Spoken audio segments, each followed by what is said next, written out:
Okay, well, good afternoon and welcome to those of you that are in the room. I'd like to call the Housing Committee meeting of April the 9th to order at the time being 1 p.m. And we will have the approval of the agenda recommendation that the Housing Committee meeting agenda for April the 9th, 2024 be approved as circulated. Tia, thank you. All in favor? Second by Malcolm. Okay, we're good. Adoption of the minutes, recommendation that the minutes of the Housing Committee meeting held on January 11th, 2024 be adopted. Malcolm. Tia second, all in favor? Moving right along. This afternoon, we have Eldon Kralke from the Saskatoon Credit Union in the room. He has provided us with a financial model that can be available to wanting to build secondary suites. Eldon, would you like to take the podium, and then if we've got questions? Do we have his letter? Do we have it that we can share it on the screen? Okay. The example that was provided was basically within current framework options of what we can do, or pretty much any financial can do. One thing that I should maybe highlight is just the differentiation from conventional financing to CMHC. I don't know if everybody's familiar with what CMHC's requirements for housing. I mean, other than having standards, housing standards in the mortgage business, CMHC or Canada Mortgage Housing Corporation basically permits financial institutions from lending assists financial institutions with lending a higher percentage towards the purchase of a home than what a conventional financing is. Now, along with those increased percentages, there are some restrictions or some guidelines that set out. If a mortgage is currently CMHC, there are restrictions as to what we can do for secondary dwellings. However, I did want to point out that on April 25th, CMHC, there's a meeting that I'll be attending virtually regarding secondary dwelling. I'm not sure if it's a new program or if they're looking at enhancing something, an existing one. But there's some new information that'll be coming out to lenders that I'll be attending to find out what CMHC's guidelines are regarding secondary dwellings. But the overall, just a summary of what was provided is examples of what common questions owners or people wanting to get into the secondary dwelling, what they may have for questions, and then some options as to how we can maneuver it. So you don't necessarily need, like, it can be financed. It depends on who has the first mortgage and depends if it's CMHC or not. But there is the ability to finance secondary dwellings. Depending on what each individual situation is, will determine how we do that, but it definitely is. Okay, excellent. I don't know if anybody had any questions regarding that.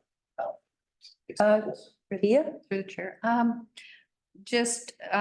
think we had kind of come up with a different number than 175, just to, like maybe we want to rework that with the number that we kind of came up with was about 250, I think.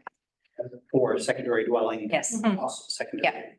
Yeah, just to be in, relative terms, if somebody were to look at the sheet, maybe it would be helpful to have something more. Can certainly update those numbers. Yeah, That would be at the time when that was developed, we didn't know kind of. Yeah, for sure. Like how many dollars a square foot and how much. Yeah. So there, that was a place to start. Okay, yeah, that makes sense. I had a question. I know that recently CMHC program, a rent to own program. And that has expired, but do you know of anything? Just this is housing in general, so it's maybe a little bit unrelated, but I just wanted to know rent, because housing is, we're in a crisis. I just wanted to ask that question, if you think that CMHC may come up with another program that might be adaptable to that? Like there's always changes Hmm. to some of the CMHT's programs.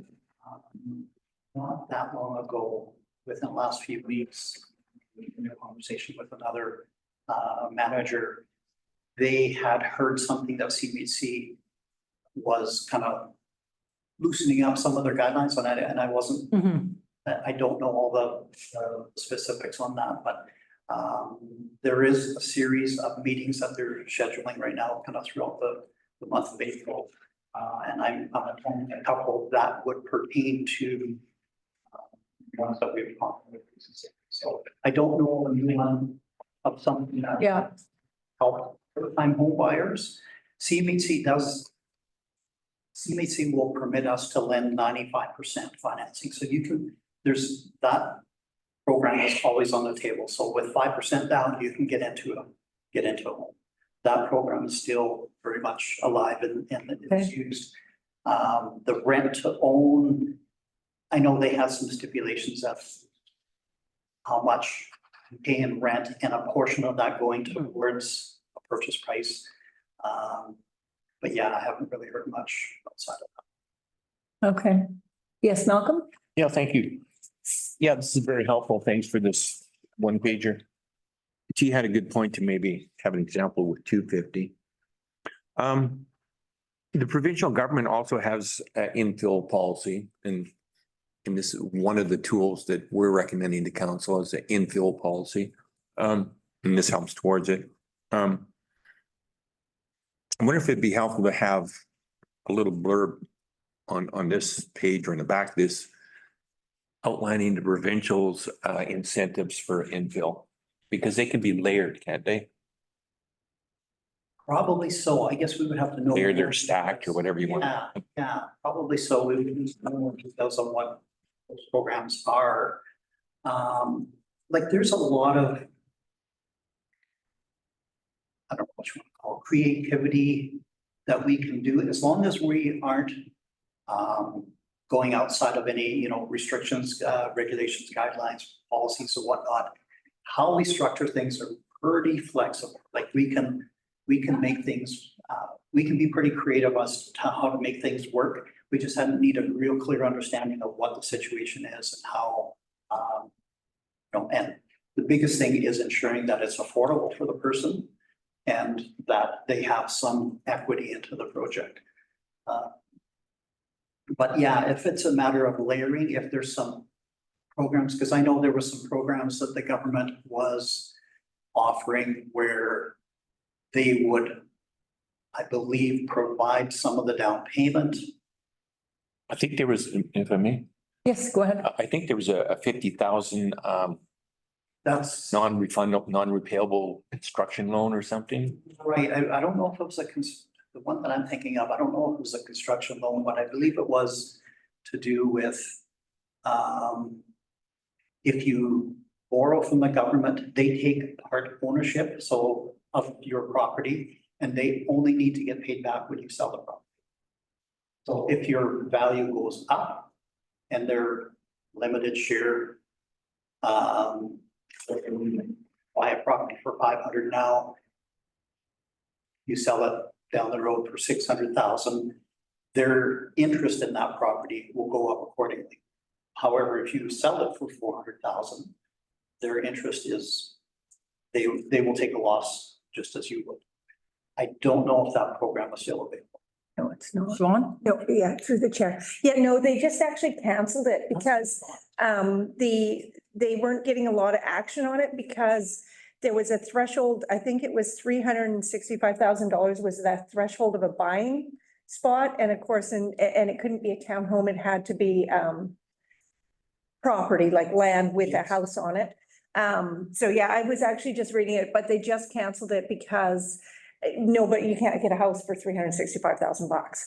And So it was a great idea, but it just the limitations didn't work for people. And like for our credit union, I think credit union wide, I think there was two, maybe three. So it was very low, uptake. Yeah. Yeah, good idea, but just not realistic, unfortunately.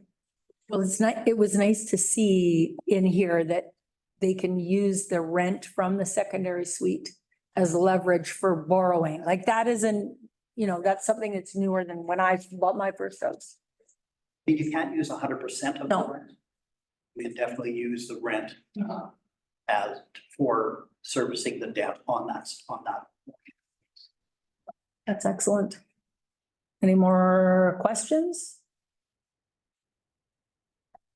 No, I think maybe moving forward, once you get more information at your next meeting, I think that working with the housing committee, we put together something that's actually could be included with the plan, something that just gives people an indication that if they come into the district office, they can say, well, it's with it. I don't know if that's a good idea or not, but it's a thought. Yeah. CBC meeting that Yes. thing, it's on the 25th of April. Yeah. If I hear something that would be helpful to this, Mhm. yeah, I can definitely share that. Okay. Yep, Malcolm? Yeah, it's sort of a point of order formality. We can only make recommendations, so we can't Okay. direct. But we Okay, can make a recommendation. make a recommendation to council that's a good idea and I agree. Okay, Yeah, we can't make decisions. We've got to make okay, recommendations. right, okay, thank you for making that point. Tia? There was another incentive. That was the secondary suite incentive program by BC, $40,000, but I think that one ends at the end of April too. Yeah, it does. Okay. Well, thank you, Alden. No more, if there's no more questions?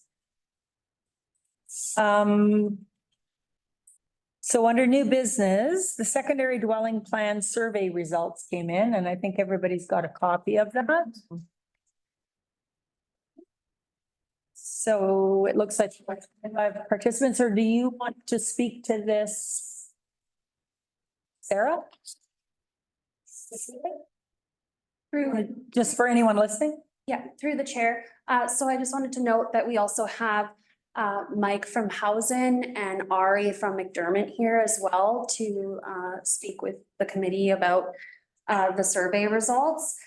So the survey was open from February 1st to February 29th, online survey. Here. The survey provided some background. It included the designs here from both designers. And then they were asked to rank the designs based on their preference. So after the close of the survey, we did a post about the survey results, which you have a copy of now. And for McDermott Construction, the top 3 are indicated there: small adaptable suite, accessible suite, L-shaped suite. Under housing projects, garden suite 1, garden suite 2, and secondary suite 1. It does show the total preference, but just understanding that the committee will be recommending 3 designs each for each designer. And really it's for committee discussion, because I know we postponed the open house that was going to be part of the public input. We have not rescheduled that. And so just wanting to see where everyone's at with their comfortability, looking at, what your thoughts are on the survey, and then how we want to move forward with the open house piece. Okay, okay. Yes, go ahead, Malcolm. Well, we're looking for the top 3 was it top 3 from each? Correct. Yeah, so we're looking for 6. We've got a submission of 9. I mean, that's not that much more to add that much extra work for staff to have that many storyboards. And then for sure, we need an open house for public engagement. But I mean, why not just have 9 up there? I mean, it's not that much more than 6. And then we'll shortlist from the open house to 6. Okay, anybody else have their comments? I agree. Yeah, you agree? Yeah, okay. Siobhan? Yep. Yeah, Okay, well, then that's the recommendation and that we have all 9 at the open house. Now, open house wise, what are the dates or suggestions that you've got open or available? What are you thinking, Sarah? Sure. So I was speaking to CAO Bennett about the open house. And she indicated there's going to be an information session for the housing development at 425 Main Street with CPG, thank you, construction. The idea is to perhaps piggyback off of that event, thinking that we might get, you know, a bigger turnout for that event and then more people coming through that maybe wouldn't have seen this survey. So if the committee's comfortable with that, that's gonna happen in May. And so mid-May, we don't have a date set yet, but we could have the input for the secondary dwelling units done at that time. Okay, I think that makes sense. Yeah. Everybody, Great idea. yeah, Yep. everybody's in the room, so okay, then we will. And through the chair, we'll hopefully Mike and Ari will be able to attend. I don't know if you wanted to let them comment at all on what their thoughts are on the survey. Sure. Absolutely. Who would like to go first? Ari, how about you? Mike's, Okay, Mike, I No, can it see you, doesn't Mike. matter, whoever. he was first. Okay, Mike, you're first. First of all, I just want to say, thanks for, accommodating me, in postponing the open house. I wasn't able to make it to the previous date as hoped. And so any date in mid-May, I'll clear my schedule for and make it work. I don't have very many comments on the survey results, I suppose. I think it just shows obviously that people kind of want, or whoever submitted to the survey wants the smaller. There seems to be a trend towards a smaller secondary or accessory dwelling unit, and I think that's pretty common, and probably the strength of a program like a pre-approved plan library. So that's all I really wanted to say. Okay, thank you. Ari? Yes, hello, can you hear me? Yep. Okay, yeah, nope, I just agree with, I do agree with having the plans in that meeting, the other open house meeting, just to get some more people, that's all. 25 people, I don't know if that's like, feels like should be a few more reviewing them. That's all. And again, yeah, thanks for the opportunity and what was I gonna say? So mid-May. That sounds good to me. Just let me know what the actual date is. Yep. That's all I Okay, got. well, thank you very much. Does anybody have a question for them or we're good? I'd just say thank you then for all that you've done to date and presenting. And I think it's a really good package you've both put together. So we look forward to then presenting them at the open house. Sounds good.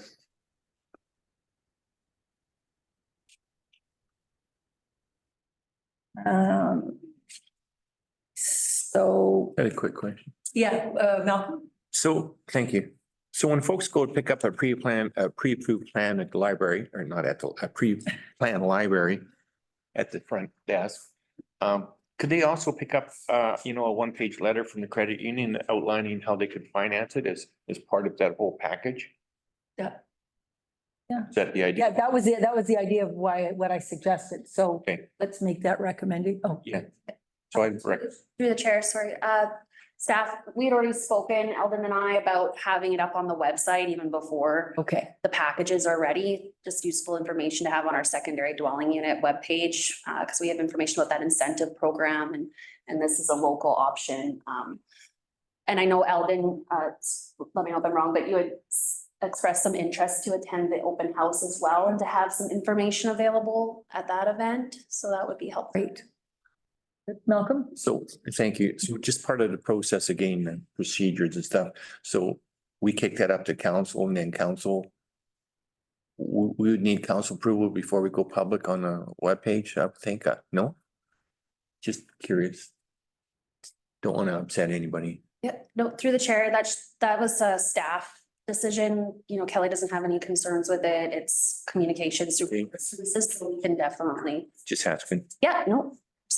Okay, great. Okay, next item, terms of reference review. So the housing committee terms of reference are attached.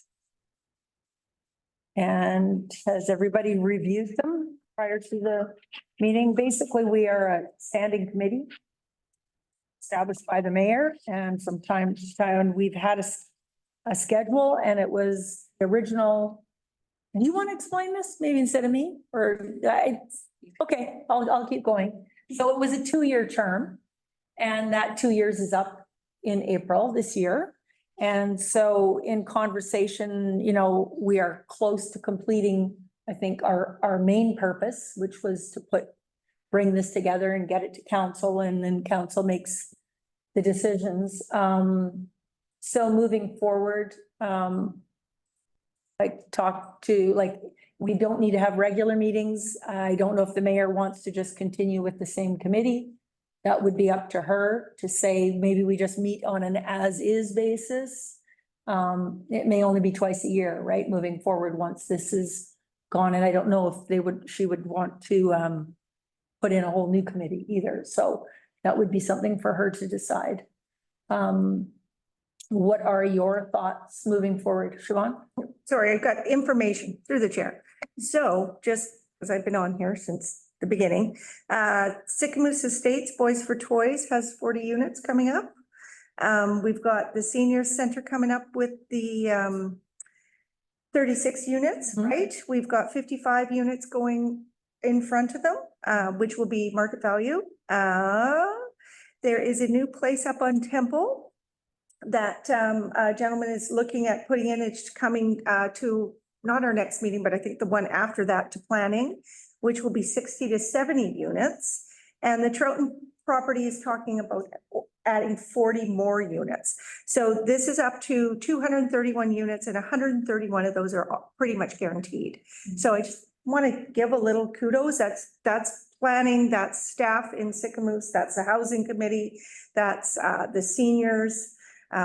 Just everybody's really pulled together. I think that's pretty incredible in 2 years. Sycamoose hasn't had purpose-built rentals, which is the two front properties across in 40 years. So even just getting those in is amazing. So I just want to put that out there because there's actually been a lot done in 2 years. For me personally, I think we should either go to twice a year or quarterly. There's a lot going on, you know, and if we need more meetings, we can add them. I like scheduled meetings. I think sometimes when you say, oh, let's just wait and see, then what happens is it just doesn't happen. So for me, I would like to see 2 meetings set, and whatever the mayor decides how she wants committee. I think that if it is a 2-year term, then we would have to all be reelected. We would have to appoint, like, Reappointed. Yeah, exactly. So Sarah, you maybe can address that. Through the chair, yeah, we can bring this to council and talk to Mayor Anderson about it. Probably be doing a call for volunteers again if this is a 2-year term, and that's why we wanted to bring the terms of reference. We've done that with the Planning and Development Committee as well. So 2 years in April? 2 years in April, yeah. Okay. Sometime this month, 2 years ago, we started. Yeah. So we can definitely bring the terms of reference like we're doing with planning and development, based on, you know, your discussion here, share that at council, and then council and the mayor can make that decision at a future regular council meeting. And then we would proceed with a call for volunteers and the appointments by the mayor for council members. Okay, Malcolm, you had a question? Well, no, Comment? I guess a statement or comment. I agree with Siobhan. I mean, we're at the implementation stage now, and so it's, you know, getting kicked out the door, if you will. And so I think I'd like to make a recommendation that we meet, that we suggest to council that the housing committee stay in place, but we reduce our frequency of meetings to twice annually at some scheduled dates, like Siobhan suggested. Tia? Yeah, I agree. Yeah. Yeah. Okay, then that would be, I guess, our recommendation that we stay intact is, and let the mayor decide what she, as far as who she wants sitting on it and meet. If that meets her approval or disband us.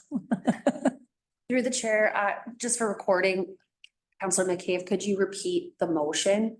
Yeah, the committee, the housing committee recommend to council that the frequency that the housing committee stay in place, subject to a new 2-year appointment, with the meetings reduced to twice annually.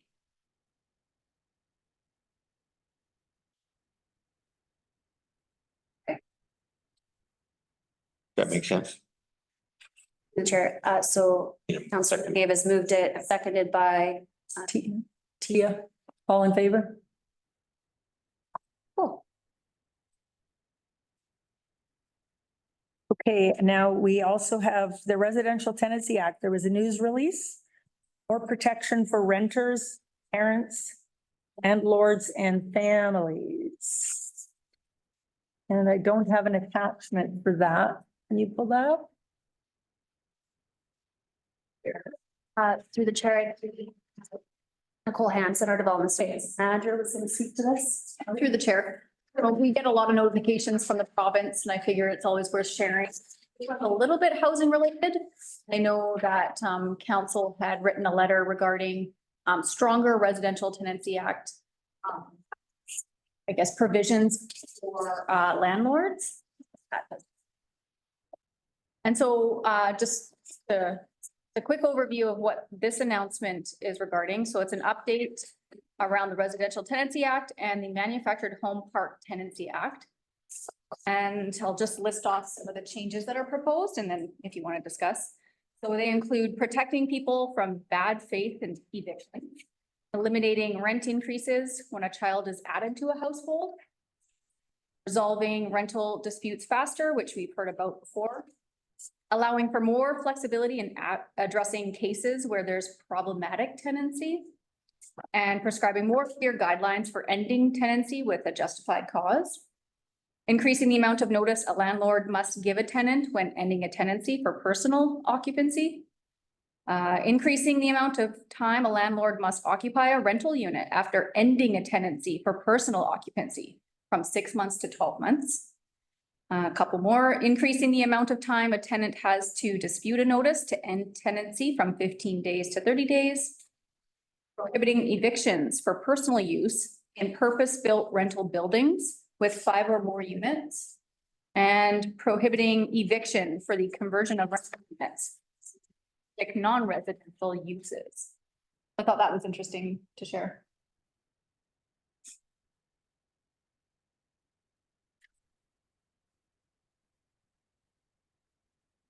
Yeah, so, and this is the resolution that I guess council is. See him, right? Through the chair. Yeah, so the certified resolution, can't bring it up on the screen, but it will be submitted. So Residential Tenancy Act review, it'll be debated at the Southern Interior Local Government Association Conference. The enactment clause is therefore be it resolved that the Union of BC Municipalities lobby the province of British Columbia to conduct a formal review of the Residential Tenancy Act that includes meaningful consultation with stakeholders and considers tenancy legislation enacted in other Canadian jurisdictions. So it will, if endorsed by SILGA, which is at the end of April, beginning of May, then it would go on to UBCM and be debated there. And from that point on, if it's endorsed by UBCM, the province is required to provide a response.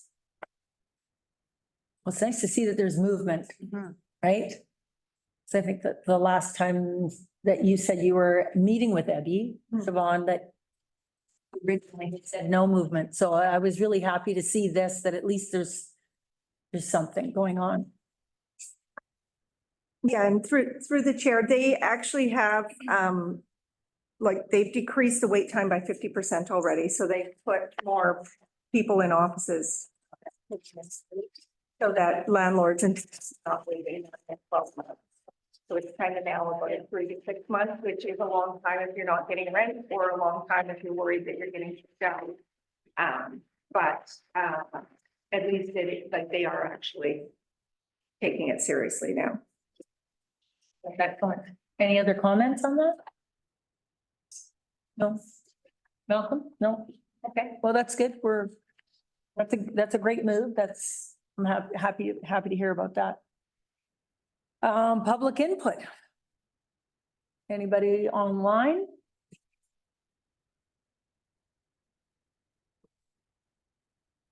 You have any more that you want to say? No, okay. All right, then, Sarah? Through the chair, I don't know if everyone's met our new planning assistant June before, but maybe Nicole, do you wanna? It's a good opportunity to. Through the chair, thanks, yeah. So, yeah, as you know, the planning department has been short-staffed for a little bit. And now we have June Kwan, who just started 2 weeks ago. And came to us from Mount Waddington Regional District, Northern Ireland, to Sicamous, found a rental here. Living local. Nice. And we're just super excited to have his expertise working in a regional district and all the different municipalities that they had to coordinate with. So just really appreciate you being here, June. Welcome aboard, Yes. as we say in Sycamoose. Welcome aboard.